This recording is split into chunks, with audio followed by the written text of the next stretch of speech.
রাধে রাধে বন্ধুরা, তোমরা সবাই কেমন আছো? আশা করি আমার সব বন্ধুরা ভালো আছে আর আমিও খুব ভালো আছি।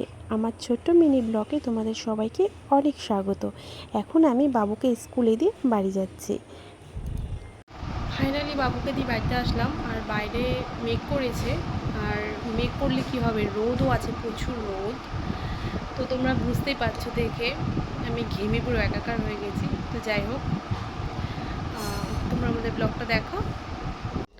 টেবিল ফ্যানটা খুব নোংরা হয়েছিল আর আমি বাবুকে স্কুল দিয়ে বাড়ি এসে দেখছি যে মা দেখো কত সুন্দর করে পরিষ্কার করে দিয়েছে। আর জলও ঝরে গেছে বলে এখন এটা মা সেটিং করে ফেলছে। আমি তো পারি না, কি সুন্দর করে মা দেখো সেটিং করে ফেলছে, কোথায় কি লাগাতে হবে না হবে কত সুন্দর করে। আর পাখাটা এখন দেখতে ভালোও লাগছে, পরিষ্কার জিনিস তো ভালো দেখতে সবসময়ই ভালো লাগে।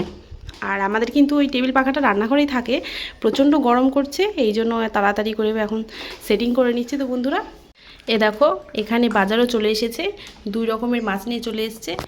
এটা তো পমপ্লেট মাছ, আর এটা কি মাছ জানি না। তো এখন রান্না হবে আর ডাল আগেই হয়ে গেছিলো। তোমরা সবাই কেমন আছো গরমে বলো, আমাকে জানিও। আমরা কিন্তু গরমে একদম ভালো নেই, মেঘ করেছে কিন্তু একটুও বৃষ্টি নেই। এখন জানি না কেন একটুও কিন্তু বৃষ্টি হতে চায় না। আগের দিনে কিন্তু প্রচুর বৃষ্টি হতো, এখন বৃষ্টির পরিমাণটা একদমই কমে গেছে। আকাশটা কেমন যেন গুম হয়ে রয়েছে, কিন্তু কোনো বৃষ্টি নেই।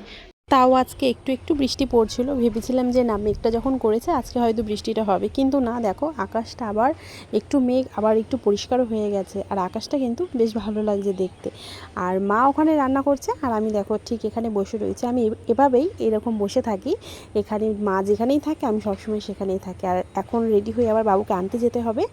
আর বৃষ্টি পড়ছিল 2-1 ফোঁটা করে, এই জন্য তাড়াতাড়ি করে বাবুকে নিতে চলে এসেছি। আর ছুটি দিয়ে দিয়েছে ওর স্কুল। আর ও তো স্কুল ছুটি দিলে একটু খেলা না করে কখনোই বাড়ি আসে না। এই দেখো এখানে প্রচণ্ড কাদা দেখো বন্ধুরা, তাও দেখো 2 বন্ধু মিলে কিন্তু ঠিক দোল খাচ্ছে দাঁড়িয়ে দাঁড়িয়ে। ওকে বললাম যে বাবাই চলো বাড়ি চলে যাই, কিন্তু না, খেলা করে তো বাড়িতে আসবে না, তাই একটু খেলা করিয়ে নিয়ে টোটো করে বাড়ি চলে আসলাম। আমি আনতে যাই না, ওর বাবাই ওকে রোজই আনতে যায়। আজকে যেহেতু বৃষ্টি পড়ছিল তাই আমি বললাম যে থাক আমি বাবুকে টোটো করে নিয়ে আসি, কিন্তু আমার বাবু একটু রাগ করেছে। আমার বাবু বলছিল যে ওর বাবা কেন যায়নি আনতে, এই জন্য একটু রাগ করেছিল। দেখো ক্যামেরার দিকে তাকাচ্ছেই না আমার দুষ্টু সোনা, তাও তোমাদের হাই করে দিয়েছে। আর এখন চলে এসেছি আমাদের বাড়ির কাছাকাছি। আর বাড়ির কাছে দেখো আমাদের পাড়ার মধ্যে চলে আসলে আমার বাবু এরকম করে আগে আগে হাঁটতে হাঁটতে চলে যায়, ঠিক এভাবে। তো বন্ধুরা আমাদের এই ছোট্ট মিনি ব্লগটা তোমাদের কেমন লাগলো তোমরা কিন্তু কমেন্ট করে জানাবে বন্ধুরা। তো এখন বাড়িতে চলে এসেছি। টাটা বন্ধুরা, তোমাদের যদি আমাদের ব্লগটা ভালো লেগে থাকে লাইক শেয়ার কমেন্ট করে দিও। আবার চলে আসবো অন্য কোনো ছোট্ট ব্লগের সঙ্গে। তোমরা সবাই খুব ভালো থাকো, সুস্থ থাকো।